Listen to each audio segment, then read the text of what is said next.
Here's what this case boils down to for me.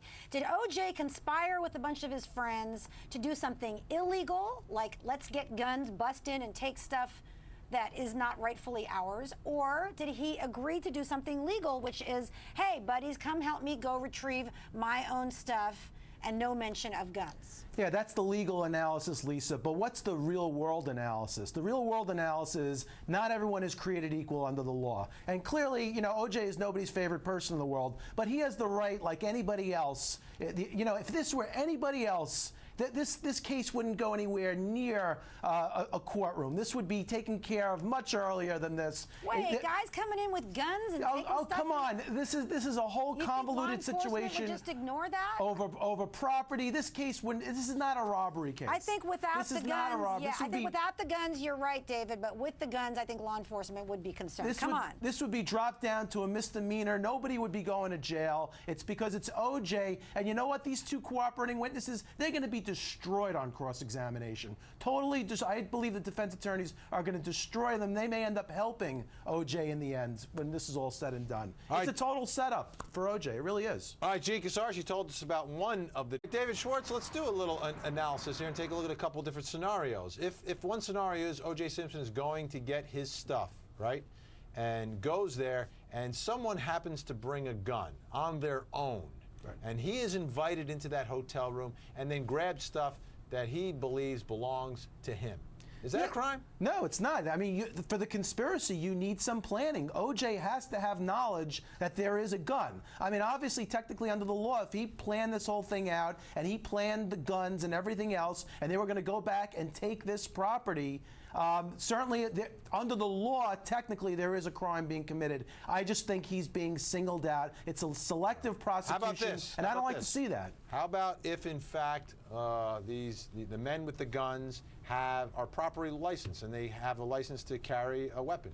No, I mean, under any scenario, whether you had a license to carry a weapon or you didn't have a license to carry the weapon, technically, under the law, that would still be a robbery situation or a conspiracy to commit robbery. Well, that brings me to my third scenario: is if they bring the guns but don't actually pull the guns out. Well, then, that's a real question. If they don't pull the guns out, and guns were never intended on being used, but yet they just had licenses to carry the guns. Know they had guns if they didn't take them out? They could have seen the guns. And it comes down to credibility. Do they actually pull the gun out, or the gun point and threat, or to brandish the weapon? I would think that makes the conspiracy case a lot, much less strong. But the bottom line is, this is clearly a selective prosecution. They're clearly doing this because he's O.J., and no matter how bad the person is. But how about this, David Schwartz? I hate to see this. I really do. What do we know about O.J. Simpson? We know that he's been involved in 2 criminal trials, and twice he's been found not guilty. Right. Justice should be blind, Vinny. Justice should be blind. He's not my favorite person. I don't think he's many people's favorite person. But the bottom line is the facts of this case need to be analyzed in a vacuum. They need to be analyzed just for what these facts are, not for what the person did in the past. And we see this way too many times.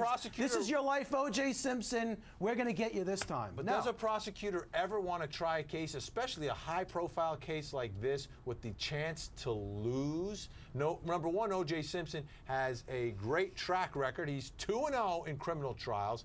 Number two, if what you're saying is true, that these charges wouldn't be brought against anyone else, then what you're saying is it's a weak prosecution case. So why would a prosecutor want to bring a weak case in such a high-profile theater here if there's a chance that he could lose? That's the last thing you want as a prosecutor. Well, I think the high-profile theater are the operative words, Vinny. I think they have this situation with O.J.